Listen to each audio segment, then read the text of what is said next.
Pas de défilé officiel, mais une intervention du président de la République. La République démocratique du Congo célébrait ce lundi 30 juin le 65e anniversaire de son indépendance.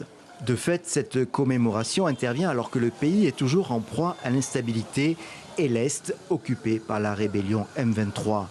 Mais un espoir s'est fait jour, celui ouvert par la signature d'un accord de paix entre la RDC et le Rwanda vendredi dernier à Washington. Cet accord reprend les acquis de la résolution 2773 du Conseil de sécurité des Nations Unies et ouvre la voie à une nouvelle ère de stabilité, de coopération et de prospérité pour notre nation, pour la région des Grands Lacs et pour l'Afrique tout entière. Dans les rues de Kinshasa, pour la fête nationale, on croisait quand même quelques petites marches organisées par des associations ou des partis politiques. Et pour célébrer l'accord, des partisans du président ont organisé la leur. Ils ont défilé jusqu'à l'ambassade américaine et ont remis un mémorandum de soutien. Nous sommes en train de vivre un moment extraordinaire.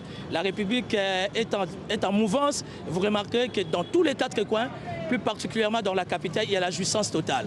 La paix est déjà d'office là, la paix s'impose et la vie va reprendre normalement.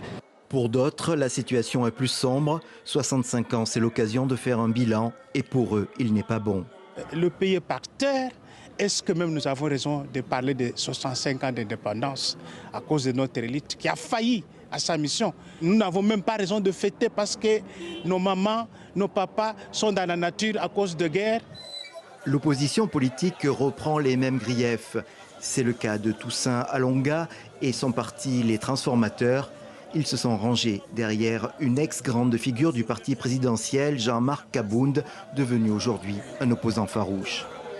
L'élite congolaise n'a pas réussi à imposer une organisation sérieuse capable d'augurer une perspective d'avenir.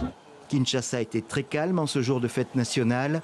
Visiblement, les Kinois préféraient profiter de leur jour férié plutôt que de spéculer sur des promesses d'avenir.